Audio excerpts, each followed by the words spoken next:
লড়াই যখন কোর্টে চলে গিয়েছে, কোর্ট থেকেই ফাইসাল্লা হয়ে যাবে। আর নওশাদ সিদ্দিকী এই ধরনের বালখিল্য মন্তব্যকে পাত্তা দেয় না। মামলা তো হয়, 5000 হেডে যে মামলা চলছে, ওই 5000 হেড থেকেও কিন্তু মানহানি মামলা হবে।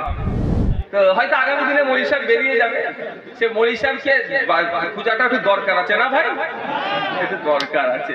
দেখ আপনাদের বলবো, সাবজেক্ট থেকে একটা অবজেক্ট চলে যাও, আচ্ছা ওই বিষয়ে সময় নষ্ট করে লাভ হবে না, সময়টা ফোকাসটা করতে হবে। টাইম ইজ ফ্লাইং, এই টাইমটাকে আমাকে কোন জায়গায় কনসেন্ট্রেট করতে হবে, টু দা পয়েন্ট। আর যে সমস্ত আমার ভাঙড়ের প্রিয় সাংবাদিকরা আছেন, তাদের উদ্দেশ্যে আমার একটা বার্তা, সাংবাদিকদের কিছু গাইডলাইন আছে, সেটা মেনে চলুন। আমার কিছু পরোয়া নাই, যত খবর করবে নওশাদ সিদ্দিকী তত নামটা ছড়াবে, খারাপ হলে হোক আর ভালো হলে হোক, নওশাদ সিদ্দিকী নওশাদ নওশাদ নওশাদ এই চর্চাটা তো হোক না, ও আমি খুশি, এত কোনো বেজার নয় কোনো আমার সাংবাদিকের উপরে। কিন্তু আমি বলবো, সুপ্রিম কোর্টের লেটেস্ট গাইডলাইনটা একটা দেখবেন। সুপ্রিম কোর্ট বলছে, কেউ যদি, কোনো মহিলা যদি এই ধরনের যৌন নির্যাতনের সম্মুখীন হয়, সত্য মিথ্যা কিন্তু সুপ্রিম কোর্ট বলেনি, যদি অভিযোগ তোলে, অভিযোগ দিয়ে কাউকে তুলতে পারে।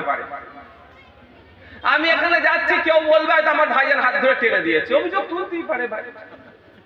সত্যতা তো প্রমাণ তাকেই করতে হবে, কোনখানটা ধরেছে সেইখানটাই হাত মুছা যাবে না, সেখানটা কি ফরেনসিক টেস্ট করলি তাহলে ভাইজানের হাতের চিহ্ন কি ধরা যাবে, ঠিক আছে, অনেক পদ্ধতি আছে। যাক, সুপ্রিম কোর্টের গাইডলাইন হচ্ছে, যে নিজেকে ভিকটিম দাবি করে তার ছবি নাম পাবলিক ডোমিনে ডিসক্লোজ করা যায় না। এবার যারা যারা ডিসক্লোজ করেছেন, তারাই এবার ভাবুন কতটা ন্যায় করেছেন, কি কতটা অন্যায় করেছে। তো আপনারা ভাববেন যে ভাইজান কেন কথা বলে না, আরে ভাইজান কথা বলতে বলতে যদি একবার নাম নিয়ে ফেলে, তাহলে যে কেসটা আমি খেয়েছি তার থেকে বড় কেস আবার খাবো, মানে ওটা তখন আর থাকবে না, এটা নিয়ে পড়বে, কারণ ওটা তো আমাকে আটকাতে পারেনি। কোর্ট আমাকে জামিন দিয়েছে, নিশ্চিতভাবে অসত্য জিনিস বলি জামিন দিয়েছে, সত্য হলে জামিন দিয়ে দিত। তো আমি এই জন্যই মুখ খুলিনি, আমার উকিল বলে দিয়েছে যে এটা নিয়ে তুমি চিন্তা করো না, আমরা আইনের পাঠটা দেখে নেব। যখন দেখছে যে কি একটা নেতাকে নতুন দায়িত্ব দিয়েছে, কোন রকম ভাবে পারছে না পুলিশের একটা অংশকে কাজে লাগিয়ে, তখন অন্যরকম খেলায় খেলতে চাইছে।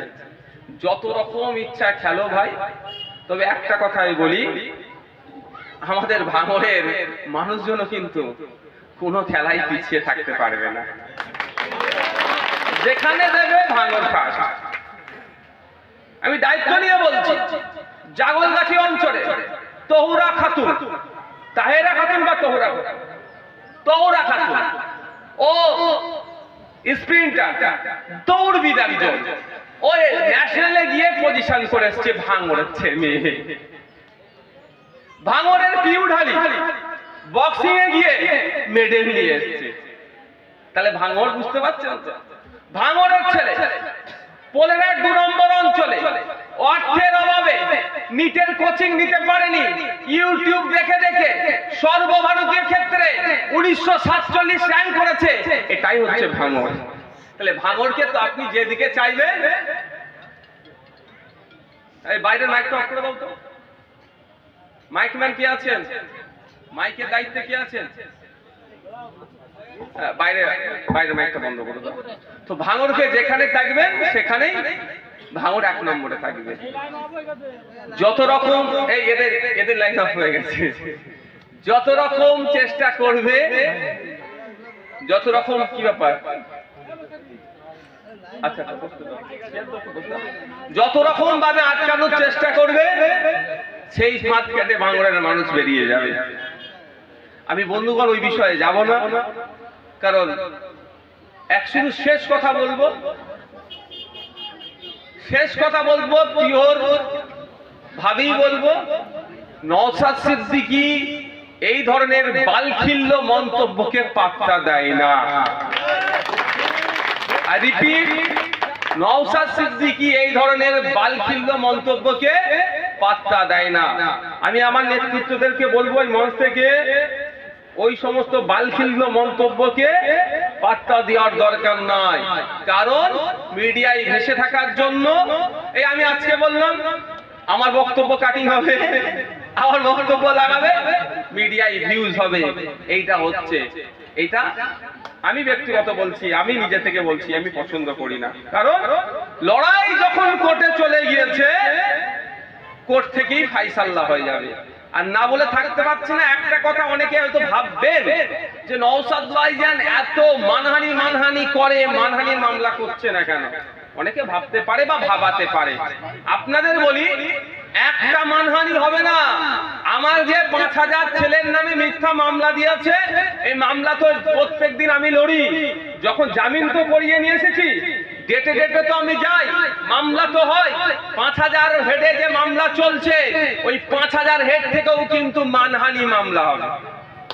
কখন হবে এই মামলাটা? মানহানি মামলাটা কখন যাবে? যখনই মামলা শেষ হবে, তারপরেই মানহানি মামলা হবে। এই মামলা চলছে, মামলা শেষ হলে খেলা কোথায় খেলবে ভাঙড়ের এই রাইনুর, কারিমুল, ওহিদুল, আবার আলমগীর, সাজ্জু ভাইরা আপনারা দেখতে পাবেন, এরা সব আর্ধেক উকিল হয়ে গেছে, এত মামলা খেলছে, আর্ধেক উকিল হয়ে গেছে। ফিরে আসি আমার প্রসঙ্গে, যেটা আজকে প্রোগ্রাম। সত্যি বলছি, গতকাল দুপুর পর্যন্ত আমি ভেবেছিলাম এই প্রোগ্রাম হবে না, করতে পারবে না।